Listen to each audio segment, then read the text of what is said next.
Wrong. Great morning. It's so good to be with you guys today on this Tuesday. For those of you that are new, welcome to Breakthrough Mastermind Group. Again, this is a mastermind group. I'm going to share some information and then we're going to open it up to the group. Would love to hear if you have any additional tips, thoughts, things that have worked for you in the past, or if you would really like to implement and try some of these techniques. So before we dive right in, I would like to share a story with you. Now, I'm going to share my screen. Again, you guys all have this attachment. If you could pull this up or print it, this is for you. Moving forward, you will be able to use this. But I want to share a story with you. So in a college classroom, the professor stands at the front of the class. And on the desk, he has a large glass jar. He's got several rocks the size of his fist. He has two groups of pebbles in different sizes. He's got a box with sand in it, and then he's got a cup with water. He looks to the class and asks if somebody can get all of these items to fit in this large glass jar. And the first student comes to the front of the classroom with this plan. And she goes and she starts putting all the things in. And by the very end, she cannot get all the sand in and she cannot get all the water in. So he goes to another student. And this gentleman comes up and he attempts a different approach, same result. Cannot get all the material to fit into this large glass jar. And so he has several students come and attempt, and none of them can successfully get all the items in the glass jar. So he looks to the classroom and he shows them how to do it. He starts by first taking the largest items, the big rocks, the size of his fist, and he puts those into the jar. Then he takes the pebbles in varying size, the next largest ones first. He puts those in. He puts the next pebbles. He puts all of the sand, and then he pours the water in. And unseemingly, everything fits into this jar. When we talk about time management, you want to have a similar approach. So you'll see here, the two big tips in your time management is you want to plan your day to achieve your goals. Equally, you got to keep your plan. You got to stick to the plan. And we'll get into these as one of the techniques called eating the frog. We'll get that down to that later. But the point is, you always want to start your time management with the biggest tasks, the most robust obstacles. And that's where you start your energy and effort. So really quickly, by show of hands, who is currently using a planning system? Just raise your hand if you're currently using a planning system. Okay, great. Guys, if you are not currently using a planner of some sort, you are shooting yourself in the foot. Okay. Now, for specificity in this particular example, we are focusing on a weekly time frame. We don't want to go too far out past that. Now, of course, there will be big events. We're talking about the short term right now. So if you're not currently using a planning system, you must get on that right away. By the way, for those of you that are using a planning system, if you don't mind just typing in the chat what you currently use, again, you will probably help somebody else. If somebody is not using a planning system, they can check out what you're using and it can be very helpful for other people. So please just type in the chat what you're currently using. Love that, Santa. Awesome. Oh, Trello. I like that as well, Bob. Good stuff, guys. So if you haven't checked these out, definitely writing it down. There you go. So again, there's no wrong answer, right? It's just what works for you. So let's get into 6 tips here. Tip number 1, a to-do list. Does anybody currently use this? Marlene, right? You said that you do, right? Bob, I know you do very effectively. So by the way, a to-do list and a to-don't list are very powerful. It doesn't always have to be the things that we must do. It's always advantageous to have a list of things that we need to avoid as well that aren't contributing. So when we do this, now again, we're looking at the weekly time frame. Has anybody in here heard of Ty Lopez? He's got a really simple technique that he likes, and He starts his morning by creating a list. You can literally take a Post-it note. This does not have to be very in-depth or intricate. It's just jotting these ideas down. So Tai Lopez has a chair in his bathroom, and he will sit in that chair before he jumps into the shower, and he puts a list of all of the things that he must get done for that day. Okay. There is a psychological power in going through your list and checking things off. It gives you a boost of confidence, of self-worth. It helps to contribute in other areas that are related. So the to-do list, very powerful. And again, in this specific example, you don't really want to go over a week. Okay. We're talking about a week time frame. To-don't list, also super important. Okay. Anybody use this currently, to-do list or to-don't list? Awesome. Number two, the organization. There are many different ways to use organization as a technique. Marlene is very good at this, and she's had a huge transformation here. But a couple things just to point out, you can color coordinate. That's very effective for some people. You can build folders. You know, somebody like Matt is really good on the tech side. He would be great with creating those folders as an organization tool. A notebook. You know, we talked about writing things down. Here's a really big one. Start in one place. How often do we start in one area and then we bounce to another area and another? And before we know it, we've done a little bit of all these things, but we haven't completed one full thing. Consistency, huge. A task template. And some of those are on the plannings that you guys had added in the chat. Setting goals, very big. Tracking the progress, all very, very important things. So Marlene, really quickly, if you would be open to sharing just a couple of things here. I wrote this down thinking of you. And again, that transition of when we were having this conversation of that place of you felt unorganized, right? And so it was very difficult to take on other tasks. You mind sharing a little bit about that? Well, it was a huge breakthrough because I didn't realize I was detrimenting myself daily by being overwhelmed and saying, oh, I'm just so disorganized, I don't know where to start. So when I changed the mentality and included it into my new identity of I am organized, and I started writing things down, and one of the most pivotal in the beginning was I wrote notes on the refrigerator. I had a little whiteboard and had my little marker, and you talk about a sense of achievement. That's another very important part because it allows you to see, yes, I am accomplishing, I'm achieving. And then you draw a line through it or you put a check mark by it whenever you finish. And it changes the mental and emotional mentality and puts your physical into, well, I can get up and do this. It has been a very big and positive, wonderful change in my life. And it's so funny because I've already got a mental list in my head of everything I'm going to do today. I just have to write it down. Amazing. Thank you for sharing, you know, and utilizing those visual acuities. So what we mean by that is when she references the whiteboard, that's a visual. It's something you're able to see. I know Ashley loves to utilize auditory. So there are different ways to incorporate these techniques. And also ask yourself what worked in the past. So often we try to reinvent a new technique when something worked for us in the past. Redo that. Okay, this is a really big one. When we talk about avoiding overload, how often do we become a yes person? We say yes to things that actually don't serve us at all, right? It is okay to say no. Your time is valuable.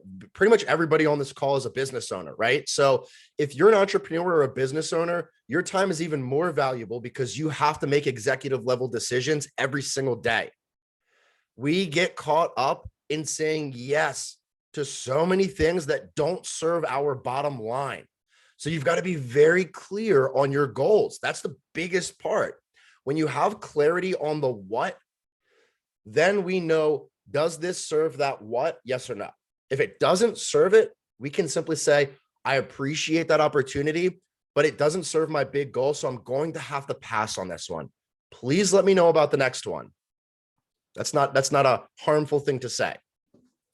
So this is just something for you guys when you go through this PDF independently. You can look at various tasks in the past, week or so, where you've said yes to something that didn't serve the bottom line. Eat the frog. You guys have probably heard me say this one before. This goes back to the jar example. So eating the frog was actually coined by Mark Twain. And when we think about this, the concept is simple. You may have had frog legs before, and that's great. We're talking about eating a live frog, right? If you were to start your day and you knew you had to do all of these things, but at some point you had to eat a live frog, you might put that off for the whole day. It's gross. It's disgusting. I think about the slimy legs when you're trying to bite down onto it. So again, back to the jar example, the concept here is you want to do your most difficult thing first. The big rocks, right? When you get those big, important contributing tasks out of the way first and foremost, it allows you to take on some of the other tasks that are not as important. And when you get those bigger, more difficult, important things done early on, then your confidence is really high. You end up doing, not only do you get a lot more done, but then the rest of the day seems easy because you don't have harder tasks. You've got lighter tasks. Be flexible. And really what we're saying here is, look, guys, at the end of the day, things that are out of your control are always going to happen. Let's say that we have a meeting. Let's say let's say you and I have a meeting and something comes up on your end and you're not able to make it. That's okay, right? I cannot control that outcome. But what I can do is utilize that time for positive time flow. So what we mean here is if we created our daily to-do list, we have that to-do list for the day, and then an appointment that's in our planner is no longer there. Well, now we can go back to our list, and something that we weren't going to do until later in the day, we can utilize that time and knock it out. So we get that positive time flow back. Now we have more opportunity for other things throughout the day. This can be implemented a bunch of different ways, but it's very powerful, positive time flow. And then the last part that I'll share with you guys is having a vision. You must realize that the vision is the biggest part, the adhesive that holds all of this together. If we don't know the direction that we are headed, how can we implement any of these things? How can we implement the list or get that positive time flow back? We don't even know what we're doing next. So you must have the vision. You must know what that looks like and then break that down piece by piece. So really quickly, before we shift gears, I'm just curious if anybody has any questions on any of the ones that were on that list. No? Okay, awesome. So what I would love to do at this point is I would love to go around the room. So just so you guys know, this is only the second one we just relaunched. Once we get this bigger, we're going to break out into rooms to be able to do this. But for right now, we're just going to go around the room. So I'll start with Bob because you're my top person. So basically, if you can just list one of the 6 that we just went through that you either like to use or would like to implement, or if you have a better tip, and I'll type this in the chat. So thanks. Yeah. And hello, everyone. So I have been doing this for 1,000 years. So it's so good to hear this again. I'll just say that all of these tips are great. They've all helped me in one way or the other in the past 1,000 years. Most recently this year, though, is staying focused. That's one thing that I ask you to do, is help me stay focused. And staying focused has made all the difference. And knowing what I need to do today to stay focused on my mission has given me permission to live the rest of my life. And what I heard today, and what I mean by that was it took away all those things that I was doing that had nothing to do with my mission or focus. And I was filling up time just to fill up time with tasks that were getting me nowhere and overwhelming me. So I love this idea of do the big tasks first. Love that. And then I don't know, I just wrote it down. The only thing I never thought of was a to-don't list. I mean, that's exactly what I've implemented this year, but I didn't think about it as a list. What are all the things that I don't do in the day that I used to do, and all of the things I used to say yes to? So if I have a list of things that it's to don't now, you got me triggered on that. I'm going to take that away. That's the one thing I'm taking away today is the to don't list. And then the other thing I learned very late, like last year or the year before, in that time when I'm not doing the things on my don't list, right? When I'm not doing them, the things that I give myself permission not to do and focus on things I need to do, that gives me time. And I love it because it's the summer now. It's hammock time. I literally go sit in the hammock for a half hour and give myself the permission that I can do this. I did the big thing already. It's 1 o'clock in the afternoon. I don't have anything until 4. I don't have to fill up that time. I can still feel productive. I have a terrible illness of not feeling productive unless I'm doing a million things at one time, right? I'm serious. I give myself permission to sit in that hammock and do nothing and know that downtime is work time. You know, an off day train when you're training for a marathon, you can't train every single day, otherwise you'll never make it. You have to have off days. And that's training days. Off days are training days. So that's my tip. And I love the to don't list. I'm making one. Thank you so much, Bob. Great feedback. Absolutely great feedback. I'm going to implement that in my planner now too. The hammock time. I love that. The hammock time in the summer. I already got one set up, so I'm halfway there. And one thing that you noted that I think is really important to understand, guys, is that I would consider people in this room high performers. When high performers act, they always feel like they're missing something. High performers statistically could leave absolutely everything that they had on the field or the boardroom or whatever you want to call it, put all your energy and effort into it and walk away still feeling like there's something that could be done. That's the truth of high performers. So if you fall into that category, that's a good sign, right? Because it shows you that you're a high performer. You have to set up those hammock times, right? You've got to have that time allotted. So, hey, look, I got these big tasks completed. I've earned this. Now I have the opportunity to spend this time that serves me and gives me that tranquility and peace of mind. So thank you for sharing. Those were great tips. Awesome, Bob. Matt, you're next on my screen. So I'm going to go to you, buddy. So again, one of the 6 tips that you really liked, or if you have a new one that could potentially help somebody. Well, I was looking over the list and there are actually several here that apply to me. So for example, avoiding overflow is like Jewish guilt. It just kills you from the inside. So that's one thing that I'm definitely be working on. Be flexible. Sometimes in life, you got to be Gumby, for those of you who know what that is. Have a vision. It's a good thing I wear my glasses so I can see. So, those are all things I get it, and as you know, Keegan, I'm in the process of moving. And that is very strenuous between that and trying to balance work and Zooms and everything else. So really time management is critical in, that process. So this is a perfect example of where, today comes in, where I have to apply it in different facets to make sure that I can pacify all the different things that I need to do. That's great, Matt. Quick question for you, specifically in reference to you moving right now. Is there just one tip that you could implement today that would help you through this process? Just moving specifically. Is there one tip that would help your time management on that front? Probably the biggest thing for me is sleep, because I don't get enough sleep. And the Chiefs are not putting in overtime, even though they should. They're not counting themselves how they should be counting themselves, and they're being bashful about it. So with that being said, is that today was a bad example of that. I got to bed late, and then Mother Nature decided to start the thunderstorms at 4:30 in the morning.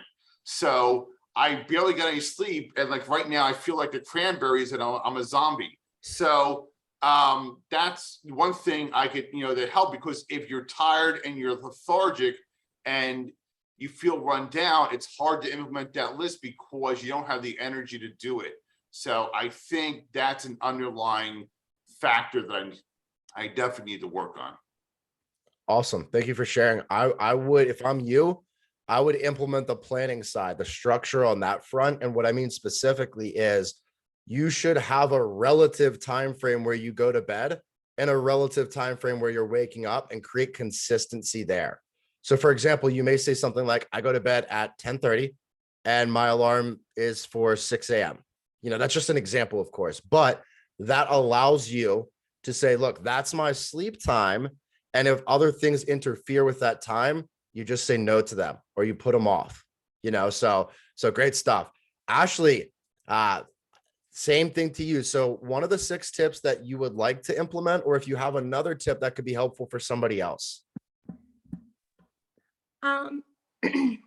A few things that were kind of like floating around my mind. Something that I use for work specifically is just simply a spreadsheet. And I do color coordinate that. So I have certain tasks that I have to get done each month for each person. And when I complete it, I fill it in green to know that I did it. And if I'm like in the process or for some reason I wasn't able to finish it, I do yellow. And then if there's a problem, I do red. So that was just something that I wanted to share also in terms of, because you mentioned like color coding and stuff like that. And then something else that kind of, in terms of flexibility and to-do lists and such, something that has come up for me recently with work, I've been so busy, and so I'm writing down my tasks that I need to do, but then, of course, something urgent can come up. So it's been important for me to look at this list and say, okay, well, what could I potentially bump to tomorrow? You know what I mean? So that I can take care of what's a priority today, because, our time is limited essentially. I have a cutoff, and then my priority is my family after that point. So I think just being able to look at it and know in the back of your mind, like what's a bit flexible, I feel like that's really important too. That was fantastic. Thank you for sharing. I think the one thing that really stood out to me was the cutoff time. I love that. Implementing a cutoff time. Hey, I'll work hard and diligently and I'll get all these tasks completed. But at some point, I've got to shift the family. That's got to be the primary focus. And it's really important to do that. I loved that. Also, just really quickly, and you don't have to do this. I don't want to put you on the spot, Ash, but would you be comfortable with either sharing that spreadsheet or at least taking just a screenshot and sharing that in the email? And the reason I ask is because I think that could help a lot of people. I think you fuse 2 different things there. You fuse the planning side in terms of having a structure and a strategy, and then the color coordination. I know that some people that's really, really helpful. So if you're open to it, I would love if you could either share that in the chat or in the email or something like that. And I'll distribute it if you just want to send it to me, whatever's easier. Yeah, absolutely. And then also, if it's white, that means I haven't done anything. And so when at the end of the day or at the end of the month, when I'm going to do my billing reports, like I already know I've done this stuff. So even though I do go through and check it, it's like I know I didn't miss anything because I marked it off, so it's kind of foolproof. But yeah, I'll for sure share it. Amazing. Thank you. And that's such a great point too, is that again, when you have a little bit of a bigger picture, so the monthly, the weekly, the daily, it takes a lot of stress off of you because you have it all organized. It's right there. You can just come back and check. Did I hit this or did I not? And if you didn't, well, yeah, it might create a little bit of pressure at that moment, but you're very more clear on it. So I loved that. Marlene, would love to hear from you, either one of the 6 tips that you liked, or if you have a different one you'd like to share. Good morning. There were a couple of things that jumped out at me. I really liked on the very first page, the to-don't list. I'm like Bob, I never really thought about that, but I like it. My number 1 on my to-don't list is I am not a drama person. Don't bring it to me. Don't try and force it on me. Don't pop on me. God love you, but come on, grow up. put on your big girl or big boy pants. I don't need it dragging me down. Those were things that I battled in the past. So I really like that to don't list. You know, I'm much bigger on organization than I ever was because it has allowed me to accomplish more. But on the second page, under the eat the frog, love that. I'm gonna get that sucker done first thing in the morning because yeah. It says, what are some habits or tasks that you need to do early in the day to set the tone for a productive day? Powerful, powerful question. For me, I sit on a 4-acre piece of property. I go out here to my front porch with my little cup of cappuccino coffee, let the little dog and the little cat out, watch my birds. And what I do is I sit there and I'm being grateful. I'm thanking God. I'm talking to God. I'm enjoying the nature. I'm listening. I'm paying attention.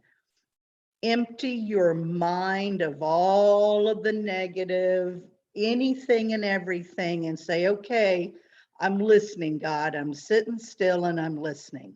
I have had profound, incredible thoughts, moments, simple little things of a beautiful hummingbird that comes to my feeders, and I actually heard it chirp, and I've never heard that ever in my life.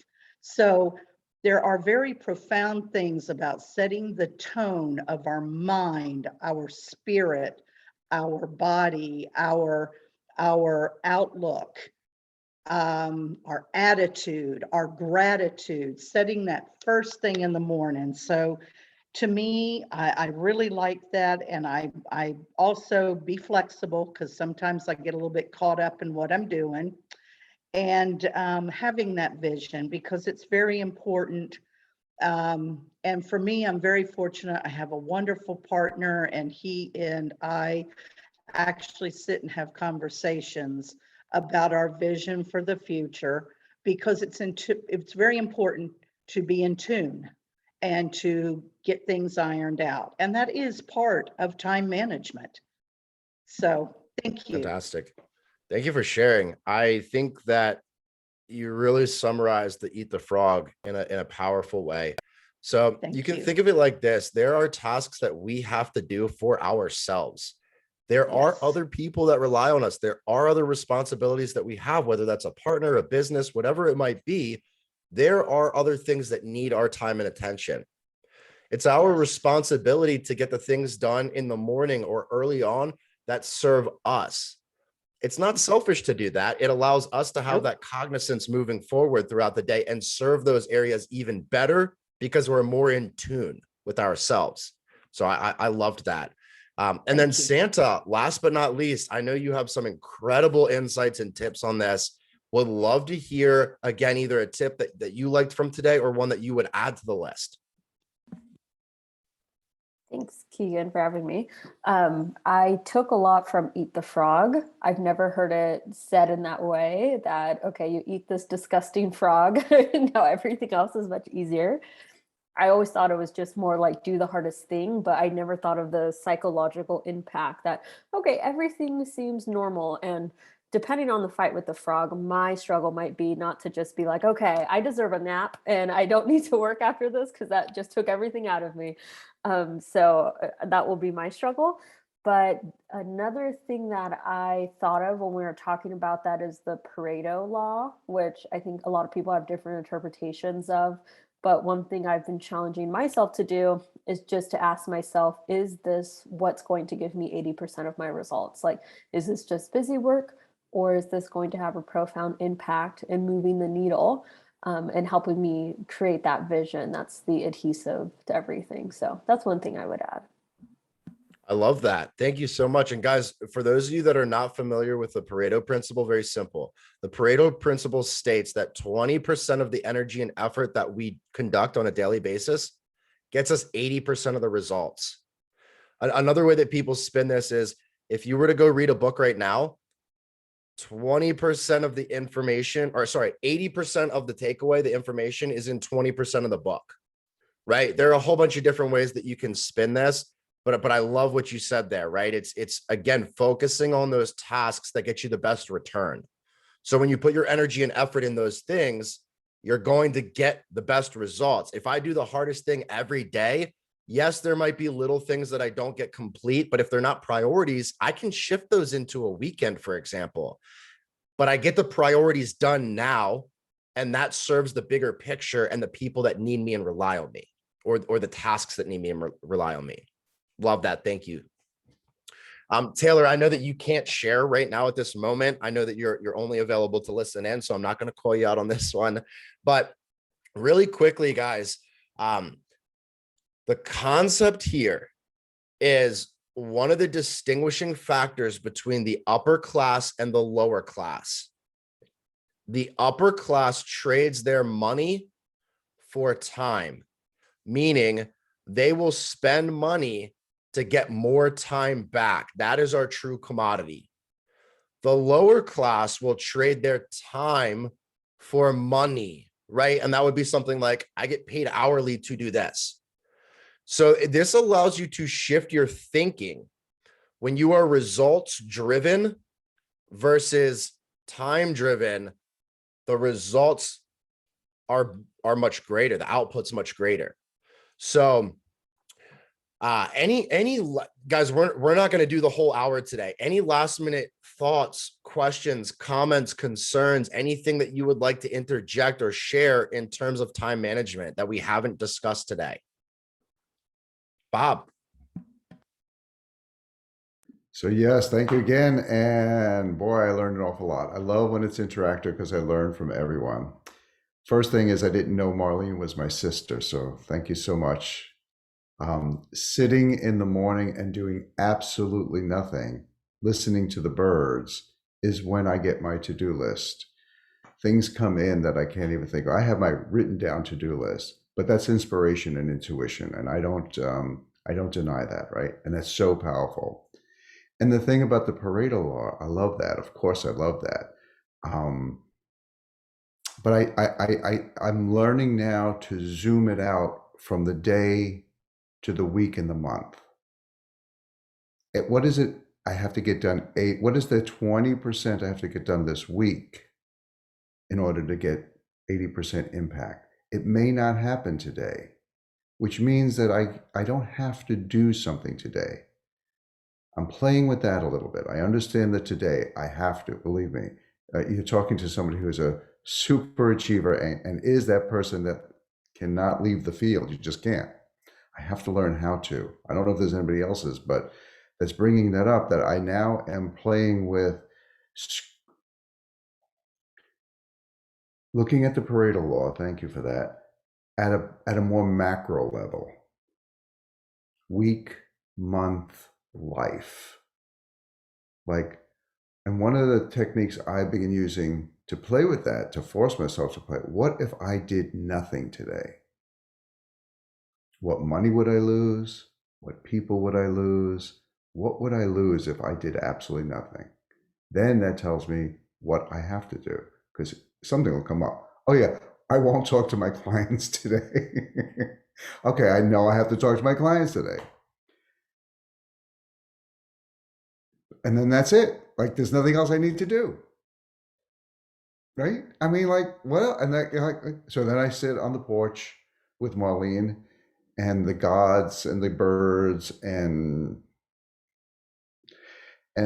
yeah, I'm playing with that, taking it at the macro level. No, the Pareto Law is tremendous because there's always one thing that I do that's just like brings me everything, and then all these little things I'm doing brings me nothing but frustration and overwhelm. We talked about that before, so I love that.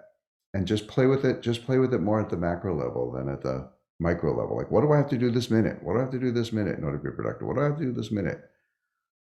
Try the day, the week, and then the month, and even try to do it for your lifetime. It's interesting. Just play with it.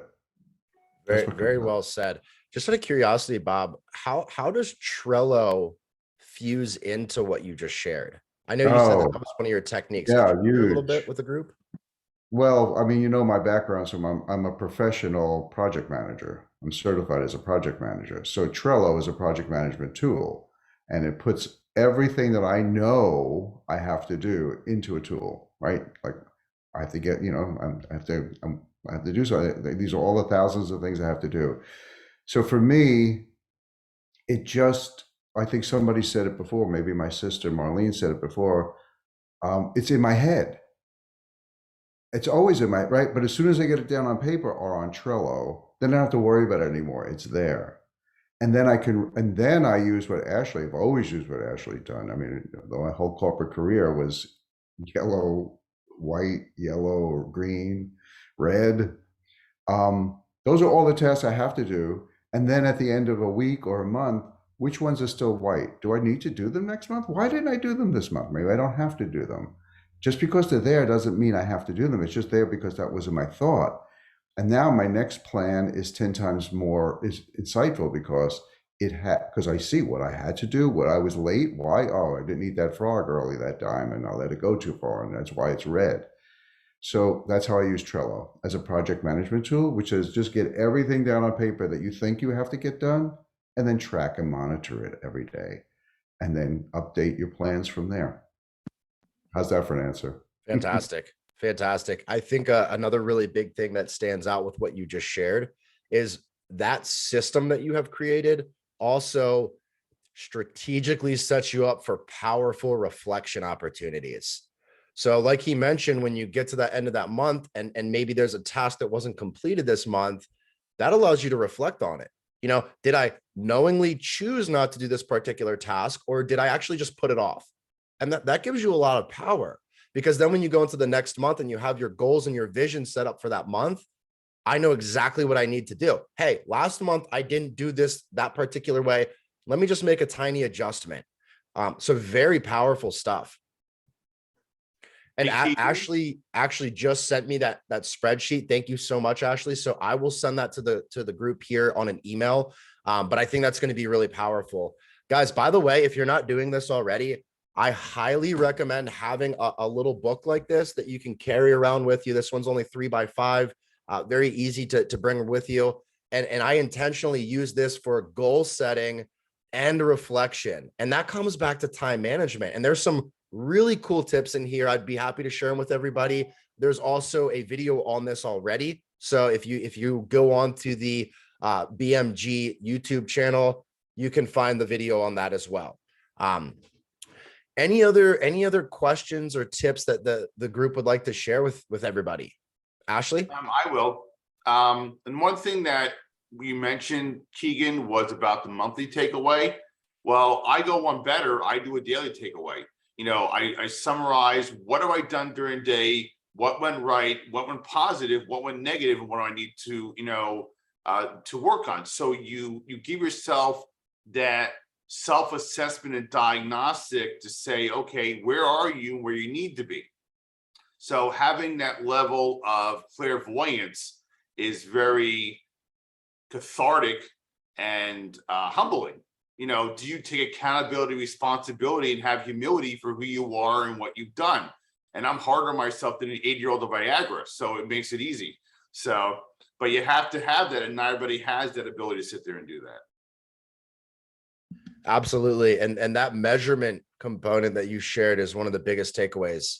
Is if we don't know what the direction is, how can we ever get better? This goes back to the SMART acronym. You guys may or may not have heard this. I'll share it very quickly. Specific, measurable, attainable, relevant, and time. And when we are creating our goals, we need to have that measurability, right? The gym is a very easy example for me. So I'm just going to use this very quickly. Let's say that I have a goal of squatting 500 pounds.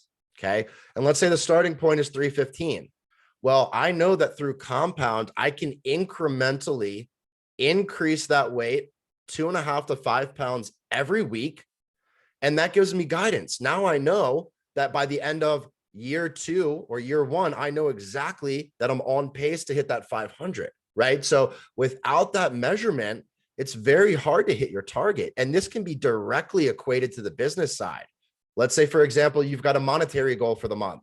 If you have a monetary goal for the month, you need to have that measurement system. Bob is phenomenal with this, by the way. He's got a very, very clear, concise goal for each month. I know these are the numbers I need to hit for the year, which means these are the numbers I need to hit for the month, which means I can do this for the week. He's got that measurement system. So with that measurability, he knows every single week, am I on pace to hit this or am I not? And if you're not on pace, then what? I have more conversations. Again, that comes back to these are the actionable items within my control that contribute to the big picture. And this takes some of that pressure off of us as high performers, right? Because we know the little numbers that I can hit. We know the tasks that we can do on that day or that week. Now we're not putting all this pressure on ourselves for the month. And that gives us that clear-headedness, that clairvoyance, which again ties back into what Marlene and Bob said. In the mornings, I'm just recentering, I'm regrounding, I'm pulling all of this together. Well, you can't do that if you don't know what your metrics are. You've got to know those measurement systems, because now you know, oh, I need to do a little bit more today, or I actually can take off the throttle a little bit. I can get that hammock time in because I've earned it. That's all about time management and delegating the one commodity that we do have, which again, of course, is time. Great stuff, guys. Great stuff. Any other thoughts, comments, questions, concerns on this? Ashley, I'm so sorry. Yes, Ashley, go ahead. It's okay.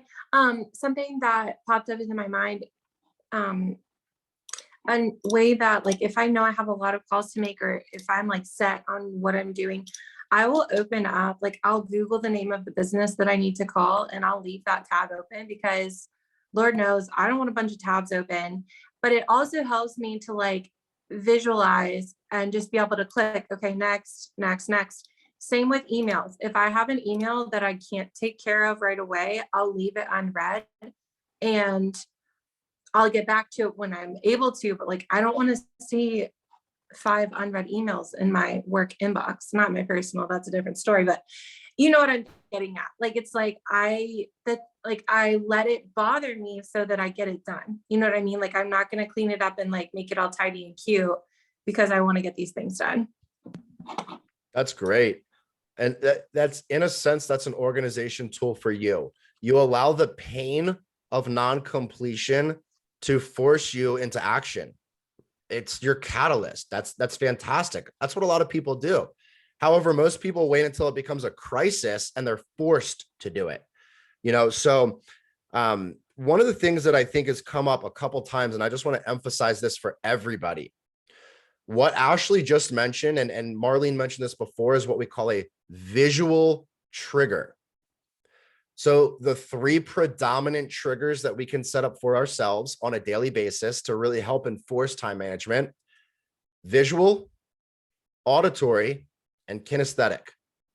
So sight, sound, touch. Okay. And this directly goes to the reticular activating system. And that's why it's so powerful. We're not going to get into the neurology side, but a very quick example of a trigger is Santa. If we were in the car together and you were the driver and we pulled up to a red light, what would you do? Stop. That's it. That is a visual trigger. Okay. We can use these triggers for ourselves on a daily basis to enforce time management. Another really good example, because we've talked a lot about the visual, right? So here's another example. If I know that I need to go on a walk or a jog today, I can take my shoes and put them at the front of the door.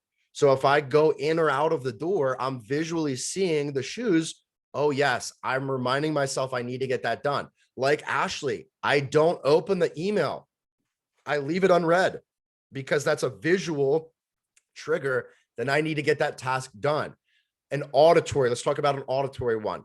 A very simple one that most of us use on a daily basis is a timer. We have our timer go off in the morning. That's an auditory trigger. It triggers the response that I need to get out of bed. I need to get things done today, right? Does anybody else have any other good auditory ones, or maybe kinesthetic touch related ones that we haven't addressed? I use my Apple Watch because it vibrates on my hand, and it forces me to sit there and address my alarms. There you go. Beautiful, right? That's a kinesthetic. When it vibrates, You feel that. Again, that goes back to the neurological system. It reminds you, hey, I need to get this done. Santa put in the chat, just in case you guys didn't see this, using names, huge auditory trigger, right? Good job on that. And I know that that's part of the sales psychology, but if you haven't read the How to Influence Friends, I'm forgetting the title, the whole title right now. You guys probably know the book though. How to Win Friends and Influence People. That's it. That by Dale Carnegie. So that one touches on this. Using people's names is so powerful. And there's, Bob mentioned this before, but the focus areas and avenues. Look, here's an example. Let's say that we all went to Starbucks right now and we were diligently working on our laptop. If you were not even paying attention to anybody else in the room and your name popped up, you're automatically going to divert attention. Doesn't matter who said it or what the context was, automatically on the spot, you're going to go, yeah, that's part of that auditory trigger. So being able to leverage names is huge on that front. Anything else that you guys would like to share or interject on this in terms of time management, tips, skills, takeaways, anything else you guys would like to share? Santa? Yes, I have one more, which I've been working on a lot, which is a balance between inner work and outer work. So by inner work, I mean like the mindset work, feeling good, state management, outer work, making the sales calls, putting things on the calendar. So making sure to have a balance between those two things, because sometimes I find I'm doing the outer work and I'm in a really bad mood, so it's not effective. Then other times I'm in a great mood on that hammock and I haven't done anything. So making sure it's both. That's fantastic. I actually am putting out a video today, and I'm going to bring this up because Bob and Santa, you guys have both mentioned this more than once today. The concept of focus. Okay. There are 3 focus areas for people. And you just nailed these, Santa. You've got inner focus, you have outer focus, and you have other focus. Okay. So I'm going to break those down in about a 2 or 3 minute video today. I'll share that. I'll send that to you guys independently because there's some good nuggets on there. But the biggest thing that we have is we distract from focus because of exterior factors, right? And those are predominantly emotional factors or stimuli. And I'll break that down in that video. I'll share that with everybody. But when you can recognize the focus points, the time management, and you can recognize what's distracting you from that time management, it gives you power over it. Because what happens is most often we get in what's called an emotional loop. So we have an emotional reaction to something, and then we get caught in that loop. That emotional reaction will occur, and then we'll do something else. And then what happens? We start to focus on a task or an event, and then we get caught back in that loop and we go back to that emotional reaction. And so there are really good ways to take power over that situation by first recognizing. So I'll share that video with everybody today, but thank you for sharing that. That's great. Marlene? I wanted to take this in a little bit different direction. One thing that I have been working on for quite some time, and I believe it falls into a little bit of the time management, is making sure that I am personally acknowledging someone that somehow is in my life for what they are accomplishing. Giving them that acknowledgement. Sometimes that is one of the most powerful tools to encourage somebody to go forward in what they are working on or striving to achieve. And I think that kind of falls into some of that quiet time. That's something that's hit my mind quite some time ago, and I try to be very mindful of that. Because sometimes whenever somebody's working on something, that little unexpected nugget of encouragement from someone going, you know what, I notice you're doing something, can absolutely jolt us forward and kick it to a whole new level. That's fantastic. So I love this concept, and I call this a reposit. So here's an example. Let's say you go throughout a day and you've had a really, really difficult day and you feel that you are lacking love in your day. The best thing that you could possibly do is share that love with somebody else. That's the reposit. You give what you need, and guess what happens? It comes right back to you. So whenever you need something in the world, whether it's a charitable something or somebody's time or energy or effort, you give that back to the world, and by the law of attraction, it will come right back to you. So I love that. And what you just mentioned there, by the way, Marlene, was what we would call other focus. That is things that build connection or help relationships in our life. It's a one of the 3 focus points that we can put our energy and effort into. But you're absolutely right. Love that.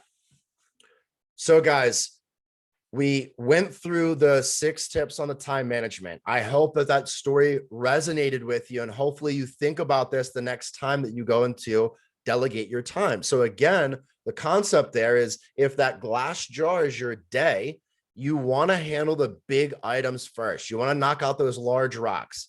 Then you take the second largest task and the next largest, and then the sand granules, and then you get to the water. When you conquer each day by this ideology, handling those bigger tasks, you are going to get a lot of really wonderful results. And that comes back to first having your planning tool. So if you don't already have a planning structure like Trello that Bob had mentioned, or Google Cal that Santa said, or writing it out, if you don't have that system, that's a really good starting place. Find something that's easy for you and move forward. Then implementing these tasks and tips that we talked about today to maximize those daily outputs. Guys, thank you so much for your time. This was a great discussion. You guys rock. I'm going to upload this recording as soon as it's done downloading on my end. I will send that out in an email to everybody. If you haven't already checked out the Breakthrough Mastermind YouTube page, subscribe. We put out a video each week, or moving forward, it'll be each week. So you can always get those videos and just get a little bit of nugget and information from that. And again, if you guys would like to join, we would love to have you on each meeting. This community is just going to grow and grow and grow as time progresses. But this is kind of the structure. We start with a topic, we get feedback and tips and thoughts from everybody else. And that really helps us generate our own ideas, which is really the whole point of this. We want to generate our own ideas that help us personally and professionally. So guys, thank you so much. I hope you have an incredible Tuesday. I look forward to seeing you soon. Love you. Thank you, Keegan. Great job. Thank you, Keegan. Love you guys. Thank you. We'll talk soon. Okay. Have a good day. See you soon. Thank you, everyone. Bye. Thank you. Bye.